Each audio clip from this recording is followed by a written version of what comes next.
And welcome back, everybody. Thanks for sticking with us. Fred Capizella is our guest. Fred is a member, and you were an officer, maybe still are, of the Mohawk Valley Bottle Club. I was, yes. Yeah, and has been collecting for a lot of years, and he's brought some of his collection. How would you suggest that somebody who has an interest in this kind of thing get started, Fred? I think the smartest thing to do always is to join an organization. Our club, for example, has $10 a year annual dues, and there are a variety of collectors of specific things. There's a phenomenal amount of knowledge in the club, and I think it's much safer for a beginning collector to deal with fellow collectors than with dealers. Yeah.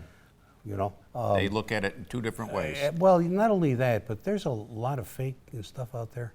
Belonging to the club has saved me hundreds of dollars. I've learned all kinds of stuff not to do. Yeah, before I made the mistake. Let's talk about a couple of other items that you've got here. This is a very small item. Yeah, isn't that cute? Yeah. What is this? It's a figure. It's a hand. It's from Hugh Glenn and Company. They were dry goods down in on Franklin Square in Utica. 1880s probably, and I'm guessing that was maybe a hand lotion or some sort of perfume or something along that line. But it is in the shape of a hand, corked. It's quite lovely. Yeah, very unusual little piece. Where did you get this? I have no idea. No? Okay. Do you know how many items that you have in your collection? If you were to itemize everything, are we talking hundreds, thousands? Thousands. Thousands, okay. Yeah. We also have this very attractive little blue bottle. That's a poison. That's one of the few bottles I have here that's not Utica. Poisons are a very interesting subset for collectors. Now, that doesn't mean it was a poison. It means it was poisonous. You know, for example, like iodine is poisonous, but not designed to be a poison. That's a coffin poison. You know, because of illiteracy, bad lighting at night, and so on, and it started in England, they'd have these bottles in unusual colors for the illiterate with all kinds of bumps and things on them and unusual shapes, so that anyone picking one of those up would know that this is a poison. There are some in the shape of skull and crossbones, believe it or not. And it says on here, for those that could have read, that it says poison on there. Yeah. But it's the little... the little bumps and the shape of a coffin. In the shape of a coffin, right? Yeah, right. This is from? That's from Flint Bottling Works.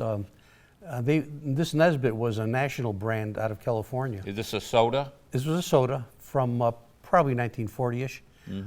Flint Bottling Works was down on Mary Street in the vicinity of Mohawk in that intersection. Yes. Yeah, and they were in business for quite a while. There were a lot of local bottlers before the nationals came in and pretty much took everything over. There was Genesee Bottling Works in Utica, Schaub, and a whole bunch of them. You know, as you're talking, as we bring the bottles up, Fred, I think to myself, what a great way to learn local history.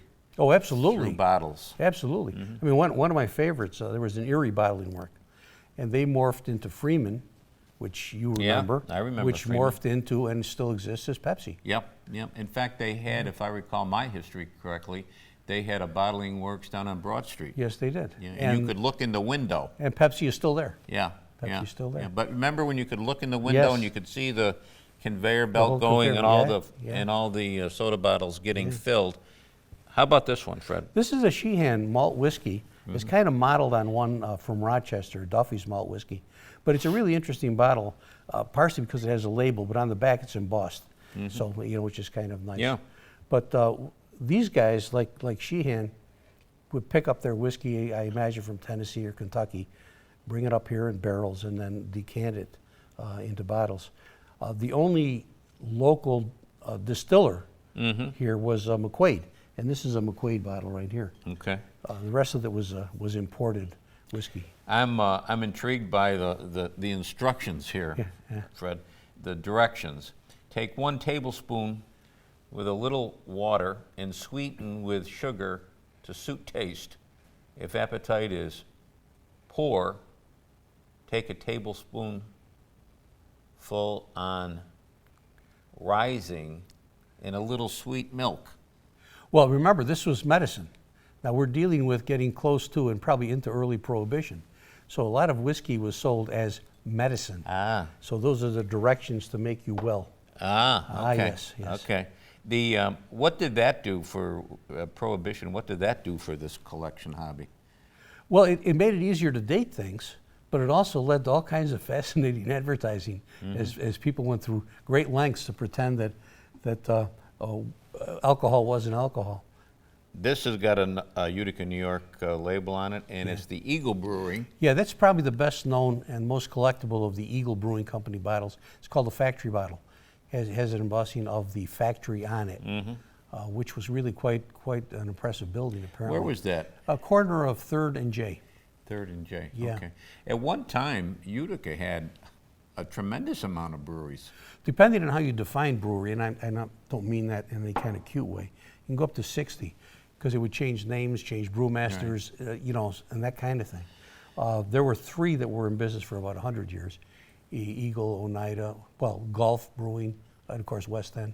And the hard liquor that we had here, the one that I think of, Fred, is McQuaid's Mountain Dew. McQuaid's Mountain Dew, and this is a McQuaid's bottle. You sometimes find some with labels, but they were the only distillers in the area. And it was really quite successful, and I think he felt that the area needed Irish whiskey, not simply rye and so on. Yeah, and it's got on here McQuaid M.D.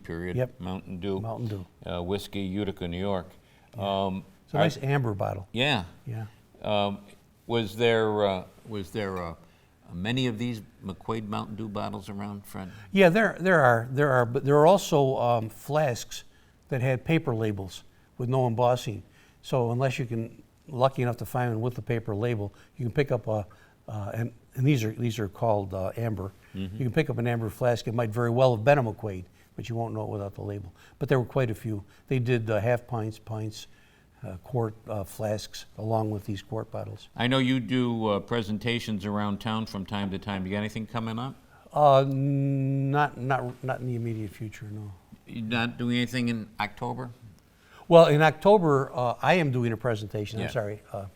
For the Mohawk Valley Antique Bottle Club on trade cards. Okay. Trade cards. Trade cards are a fascinating advertising thing because a lot of them are, for lack of a better term, go-withs.